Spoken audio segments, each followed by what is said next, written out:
Hi, I'm Paula Renova, founder of Renova Enterprises and creator of the Cardinal Method of Life Connection. Today we're going to talk about how important healthy boundaries are to a happy life.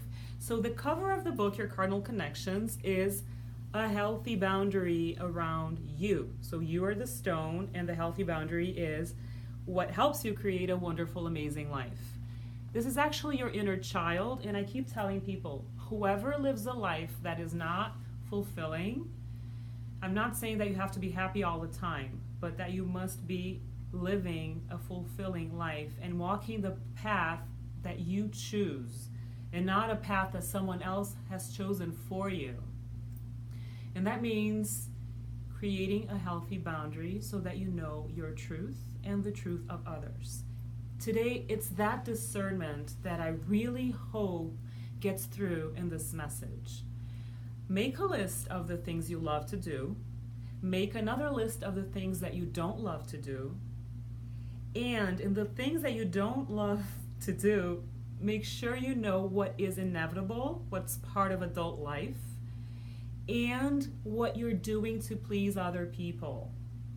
And in the list of things you love, make sure that you discern if they are hobbies, if they're things that you don't do enough, and if they permeate your day, or if they're just episodical, if they just come once in a while and are not part of your routine.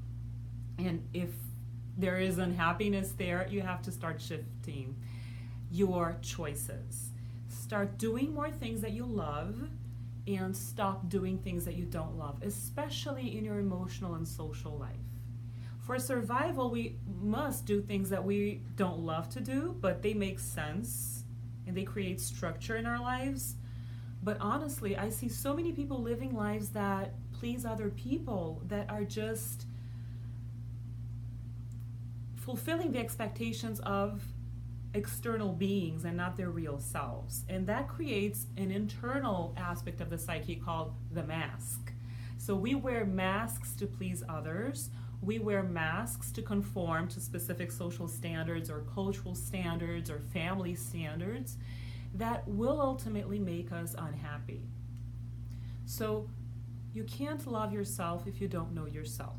The first thing you need to do is know your truth. What do you love to do? What do you not love to do?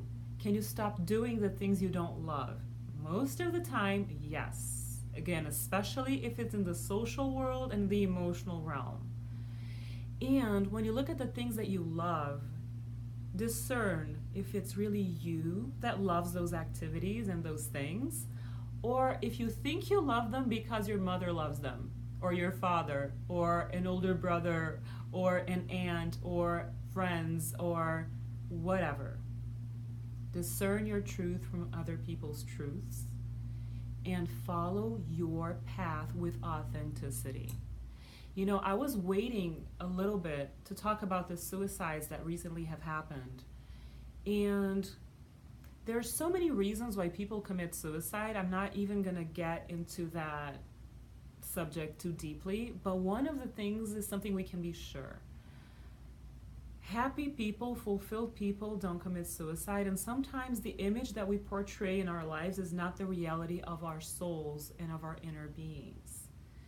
So we have to stop believing images and start connecting to our truth, and we will then feel and know the truth in others intuitively. And not assume, stop making assumptions about other people's happiness and comparing our lives to other people's lives. Because honestly, there is no way you can compare yourself to another human being. You can compare yourself to your potentials and to who you are right now and to who you were. You are your only standard of comparison. And the key to a joyful, happy life, I will tell you, is living from the truth of your real self and not from masks, not from social standards, not from cultural pressure, not from the expectation of parents or siblings or whoever, or bosses, you name it. And again, another thing that I see here a lot is that some people fulfill themselves with other people's lives. This goes especially sometimes for parents.